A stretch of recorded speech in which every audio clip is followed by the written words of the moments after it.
अस्सलामुअलैकुम फ्रेंड्स, मैं हूँ आपकी होस्ट और आप देख रहे हैं हिडन ट्रुथ्स उर्दू चैनल। आज की इस अहम तरीन वीडियो में मैं आपको एक ऐसे टॉपिक के बारे में बताऊंगी जिसका इल्म होना ज़रूरी है। अक्सर इसका इल्म कई लोगों को नहीं होता।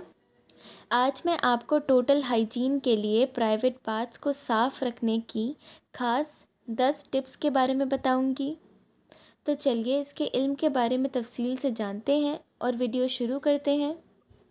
फ्रेंड्स, हाइजीन की बात आती है तो हम आम तौर पर जिस्म के कुछ ख़ास हिस्सों की सफाई के बारे में ही सोचते हैं, लेकिन प्राइवेट पार्ट्स की सफाई भी ज़रूरी होती है। ये वो हिस्सा होता है जो साफ़ ना किया जाए तो जिस्म के बाहर की ही नहीं बल्कि अंदरूनी बीमारियां भी हो जाती हैं और इन्फेक्शन हो जाना तो बिल्कुल आम सी बात होती है। इसलिए ज़रूरी है कि प्राइवेट पार्ट्स की सफाई पर भी ध्यान दिया जाए। तो अब मैं आपको 10 ऐसी टिप्स दूंगी जो सबको करनी चाहिए। नंबर 1, प्राइवेट पार्ट की सफाई के लिए जो काम सबसे पहले करना होगा वो है प्यूबिक हेयर की सफाई, यानी ज़ैर नाफ की सफाई। इसके बाद ही आगे की हाइजीन पर काम हो पाएगा। इसके लिए आपको ख़ास वक्त का इंतज़ार करना होगा। प्यूबिक हेयर की सफाई नहाने से पहले करें, जिससे नहाते हुए बाल अच्छे से साफ़ हो सकें और वो जिस्म पे चिपके नहीं रहें। इन बालों की सफाई के लिए आप जैसा चाहें वैसा तरीका अपना सकते हैं, जैसे शेविंग, ट्रिमिंग या कटिंग।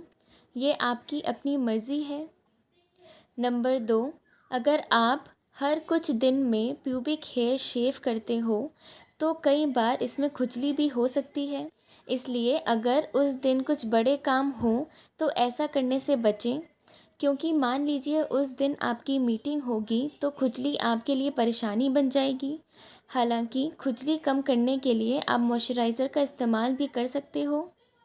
नंबर 3, जब भी आप नहाते हैं तो बेहद सेंसिटिव होने के चलते उज़ूए ख़ास यानी पीनस वाले हिस्से की सफाई पर ध्यान नहीं देते।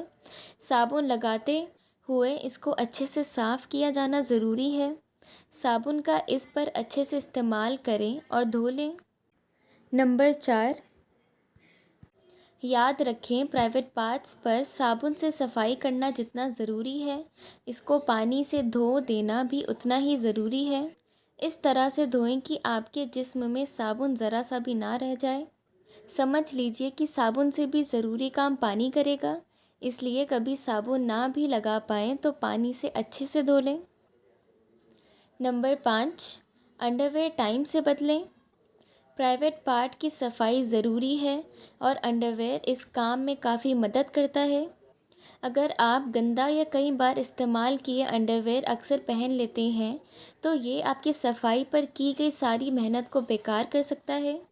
इसलिए अंडरवेयर धोए हुए ही पहनें और इन्हें धोने के बाद सुखा ज़रूर लें। नंबर 6, याद रखिए पीनस की सफाई जितनी ज़रूरी है उतनी ही टेस्टीज़ यानी कपूरों की भी ज़रूरी है। इसे साफ़ ना करने पे इन्फेक्शन के चांसेस भी बढ़ जाएंगे, इसलिए नहाते हुए साफ़ करें।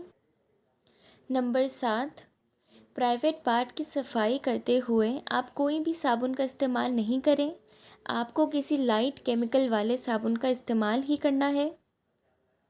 आप हर्बल साबुन का इस्तेमाल भी कर सकते हैं। ख़ास तौर पर प्राइवेट पार्ट की सफाई करने वाले साबुन भी ख़रीदे जा सकते हैं, लेकिन कोई भी साबुन लगाने के बाद अगर ज़रा भी दिक्कत हो तो फिर साबुन बदल लें। नंबर 8, प्राइवेट पार्ट की सिर्फ सफाई ही ज़रूरी नहीं है, इस वक्त इसको सुखाना भी ज़रूरी है। इसलिए नहाने या फिर सिर्फ प्राइवेट पार्ट की सफाई के बाद इसको सुखाना बिल्कुल ना भूलें। आप चाहें तो एक टॉवल अलग से सिर्फ इस काम के लिए ही रख सकते हैं। ये ऐसा टॉवल होगा जो सिर्फ प्राइवेट पार्ट को सुखाने का काम करेगा। नंबर 9, एक्सपर्ट्स यूरिनेशन के बाद भी ख़ास काम करने की सलाह देते हैं। वो मानते हैं कि यूरिनेशन के बाद भी पीनस साफ़ किया जाना चाहिए, तो हो सके तो इसे फ़ौरन धो लें। जिसे इस्तंजा भी कहा जाता है। और नंबर 10, जनरली हम बिस्तरी के बाद मर्द प्राइवेट पार्ट की सफाई का ध्यान नहीं रखते हैं, लेकिन ये गलत है। डॉक्टर्स की माने तो प्राइवेट पार्ट्स की सफाई सेक्स से पहले और बाद में भी ज़रूरी होती है।